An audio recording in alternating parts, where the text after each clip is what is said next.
Every week, sometimes every day, I have clients sharing with me the struggle that they're experiencing trying to make their teams work effectively in this new post-COVID work world we find ourselves in.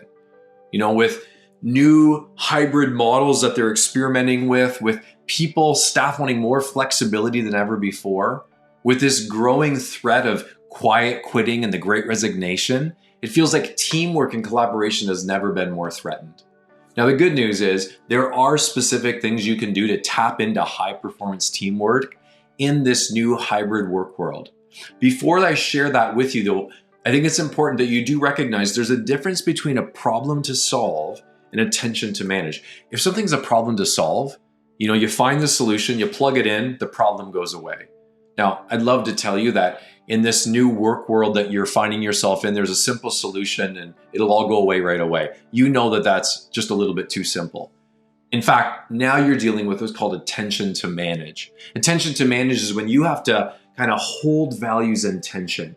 You have to wrestle with conflicting values because that's what it's going to take for success to be experienced.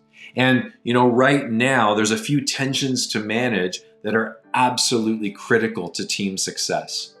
The first is freedom and responsibility. Embracing freedom and embracing responsibility.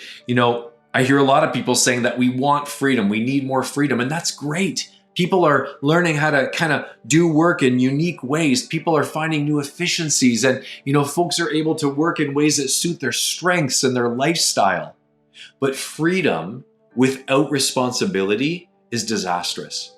Balls get dropped. We're not aligned as our team. Deadlines get missed. There's no accountability and ownership. Freedom needs responsibility because, of course, we embrace responsibility. All of a sudden, people are a little bit more mindful when they're making decisions. There's a lot more ownership, and ultimately, we're following through on commitments. Freedom and responsibility are a package deal. And if you want to see your teams thrive in this post-COVID reality, it's a tension you've got to understand and manage well. The second tension is task and relationship, being task-focused and relationship-oriented. Now, I think that we've learned in the last few years that, we can get tasks done really well when we're not even together. And that's a good thing because we have learned how to be more efficient, how to be more effective. We've learned that people can actually work in really kind of independent ways, and that can still get things done.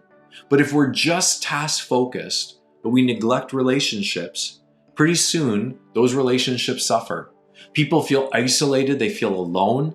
They actually aren't collaborating and tapping into other people's strengths, which means the quality of your work goes down. By embracing, strategically, deliberately investing in relationships, all of a sudden morale and energy goes up. You feel like you're part of something, a sense of belonging, and you're working off others' strengths, so the quality of your work starts to increase. Task and relationship only work well when they're working together. And in this future of work that we're navigating, in this work that has a lot more hybrid models that are being lived out, being task-focused and relationship-oriented is absolutely critical to success. I think we all have recognized by now that working remotely, hybrid models, it's not a short-term fix. This is a long-term reality. And it is making teamwork and collaboration more challenging than ever, but it's not impossible. And the great news is, if you and your team can understand and start to manage these two tensions, freedom and responsibility, task and relationship, all of a sudden you're tapping into a huge competitive advantage. You have the ability to really outperform everyone around you.